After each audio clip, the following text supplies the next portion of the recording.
લોકસભાની ચૂંટણી પૂર્ણ થઈને આગામી જે ચૂંટણીઓ આવી રહી છે જેના ભાગરૂપે આજથી અમે 33 જિલ્લાઓ અને 8 મહાનગરપાલિકાઓમાં મિશન વિસ્તાર અંતર્ગત 52,000 બૂથ ઉપર સંગઠન મજબૂત બને એ માટે નીકળ્યા છીએ। અમારા માનનીય રાષ્ટ્રીય નેતા ગોપાલભાઈ, અમારા માનનીય પ્રદેશ મહામંત્રી મનોજ સોરઠિયાજી, કૈલાસદાનજી અને તમામ હોદ્દેદારોની ઉપસ્થિતિમાં આજે કચ્છથી અમે શરૂઆત કરી છે।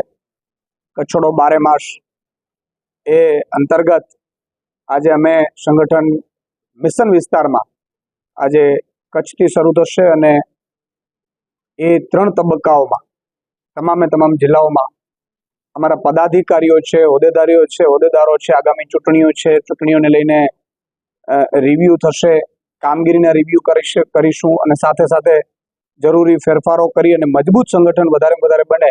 કેટલાક લોકોને જોઈનિંગના કાર્યક્રમો પણ વિવિધ રીતે કરવામાં આ મહિના દરમિયાન કરવામાં આવશે।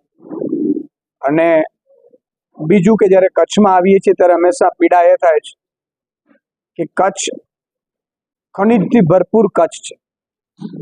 કચ્છમાં સૌથી મોટો જિલ્લો કચ્છ વિસ્તારની દ્રષ્ટિએ, ગૌચરની દ્રષ્ટિએ, પરંતુ અહીંયા ભાજપના મળતિયાઓ કેટલાક અધિકારીઓ ઉપર દબાણ કરી અને કેટલાક મળતિયાઓએ કચ્છને લૂંટવાનું જે કામ કર્યું છે એ બહુ જ ચિંતાજનક છે।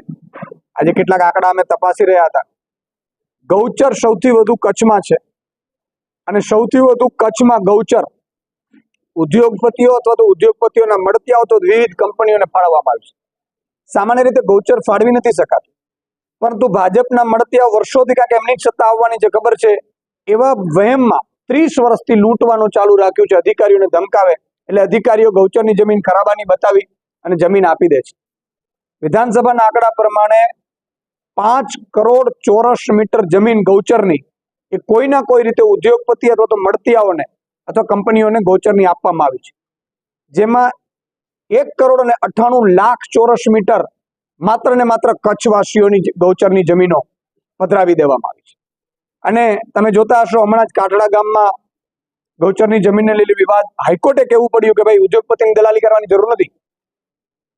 એવી તો કેટલી જમીનો છે, કેટલીક જગ્યાએ જે આંકડા સામે આવી રહ્યા છે જેમાં પવનચક્કીઓ નાખી દીધી, ગામમાં 4 એકર 1,000 એકર જમીન બતાવે છે ગૌચરની, ત્યાં ગૌચર છે જ નહીં। એટલે બહુ જ મોટું, સૌથી મોટું કૌભાંડ ગૌચરનું। બીજું, કચ્છમાં ખનીજ ચોરી, બેફામ ખનીજ ચોરી થઈ રહી છે।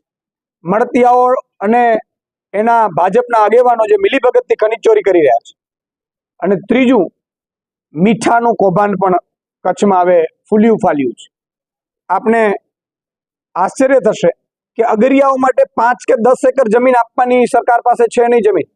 અગરિયાઓની લીઝો રિન્યુ નથી કરતા, જેનો જે ખેડૂત હોય અથવા તો માછીમારો હોય અથવા તો અગરિયા હોય એમનું જીવન ધોરણ જ એના ઉપર ટકે છે, એમના માટે સરકાર પાસે જમીન નથી।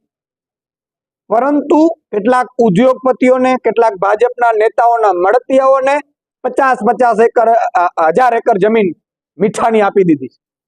અને આ સૌથી મોટું કૌભાંડ છે। આમ આદમી પાર્ટી આ કૌભાંડના તળિયા સુધી જશે અને બેનકાબ કરવાના છીએ।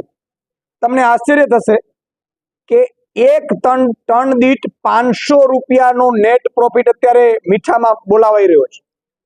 તેવા લાખો ટન માલ એ રોજનું નીકળી રહ્યું છે, તો એ રૂપિયા જાય છે ક્યાં? તો આ એક સૌથી મોટું કૌભાંડ છે। મારે પત્રકાર મિત્રોને પણ વિનંતી છે કે આ કૌભાંડને ઉજાગર કરો અને કચ્છને બચાવો। કચ્છમાં એક પ્રકારના ઉદ્યોગપતિઓ, એના મળતિયાઓ, બિલ્ડરો અને પોલિટિકલ લોબીએ અધિકારીઓ સાથે મળીને કબજો કરી લીધો છે। ગરીબ પ્રજા લૂંટાઈ રહી છે, મધ્યમ વર્ગ લૂંટાઈ રહ્યો છે। એટલે આ તમામ મુદ્દે પણ આમ આદમી પાર્ટી આગામી સમયમાં કાર્યક્રમો પણ આપવાની છે।